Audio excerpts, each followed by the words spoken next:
All right. Great stuff, Gary. Yeah. And I know we're going to do, I think, talking conscious effort, right? Get another guest on the show. So Lax coming in from Unicus Research. If you read the five things, you'll see some information about the company and more about Lax's great work. Don't hesitate to reach out with her to her. And as Gary mentioned, both of us are subscribers to the platform on a weekly newsletter basis. All right, Gary, should we jump into our regular feature of the five things? Yeah, let's go. All righty. Thing number one, Gary, we're talking CPI. The CPI comes in hot. Yeah, so the story for all of last year was disinflation. And that was very misleading because people got the idea, oh, good, inflation's going away, we'll have lower prices. Well, Rob, that's not what happens, right? Disinflation, for everybody who, remembers your high school calculus, is a change in the rate of change. Yeah, I know I've just lost 3/4 of our audience here. It's a second derivative calculation, but the easiest way to explain it is we still have inflation. It's just less than last year. So prices are still going up, but at a slower rate. And the hope that people had was that we would have continued disinflation to the point where they'd get to this, magical 2% number. That's the target. That number, by the way, it's what the Federal Reserve is aiming for. I will just point out the correct and moral rate of inflation is 0%. And the Federal Reserve's mandate is stable prices. There's nowhere where it says 2%. Rob, one of the things we talked about last week is how much 2% inflation can steal for you.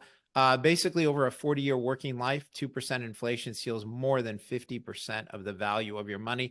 Don't think that this is not a big deal. It is. And so what we saw was the February CPI. That's the consumer price index. That number is manipulated, but it's generally regarded as the inflation number, the measure of inflation. And it came in at 3.2% versus last year and 0.4% versus last month. Both of those numbers are 0.1% above last month and 0.1% above the expectation of 3.1%. The core number was up 3.8% for the year and 0.4% for last month. Here's why all of this matters. The core number is almost double the 2% target. And if you start to annualize 4%, sorry, 0.4% monthly increases, you end up with something close to 5% for the year. That's a problem. The Fed does not have inflation under control in the way that people had expected and hoped. Yeah, my 2% and 3% inflation stat is one of my favorites to use at the dinner table, but I think I need to be careful because I might stop getting invited to some of my dinner parties coming with the doom and gloom. But hey, I'm just trying to bring them the news. And Gary, I know takeaway here, right? When we talk about the Fed and movements, right? You're going to tell us higher for longer, right? Is there anything else like that can be done from the Fed's side? Because for me, it seems like we're just going around and around and around and around with really not much progress being made in any which direction it seems, and if anything, things just continuously getting worse. Yeah, so let's take that apart. First of all, the CPI is understated and it's designed to be understated, right? People in government don't want us to know how much of our money they're stealing. And by the way, that is theft by government. When the value of your savings, when the purchasing power of the dollars that you hold in your bank account or anywhere goes down, you wonder, well, wait a minute, where did that value go? The answer is it goes to the people who are printing the money, who are spending the money. That's Congress, right? That's the government. So that's the big issue there. The other thing is inflation always works this way. You have it goes up and down in cycles in various places. Services inflation has been a problem.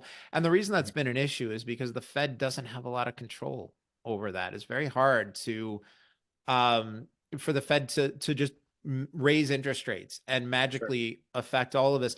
But the market is starting to take note of this. And just as a reminder, we came rolling into this year with the expectation that the market expected, not us, the market expected a total of 6 rate cuts starting in either January or March. And that 6 rate cuts adds up to 1.5%.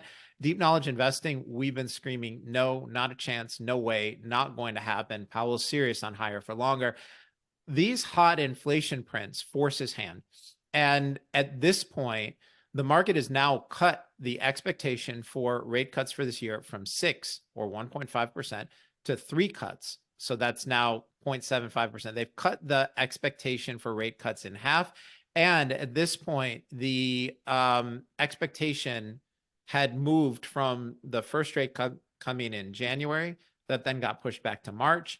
Then people were saying, okay, June, we'll get that rate cut in June. Well, as of today, the market's saying 50-50 on this. And so what we have, and we've talked about this on this show before, we have this quiet war between Congress and the Treasury on one hand and the Federal Reserve on the other. So Powell's trying to raise rates or higher for longer, keep rates higher to try to get inflation under control. Well, Congress is spending and the Treasury is monetizing this. So we just have more dollars flooding the system. That's going to lead to more inflation. There's not a whole lot Powell can do unless he wants to start raising rates again. And I don't think he does. We're going to know more in the next couple of days. The Fed is having their 2-day meeting this week. We'll get more information. But, I would be shocked if Powell came out and said, yeah, you're getting rate cuts in June. He could say it, but I'd be surprised. Interesting. And we'll make sure to keep you in tune with all of those happenings. Be sure to subscribe to the newsletter online, free version as well, to at least alert you with things that are happening.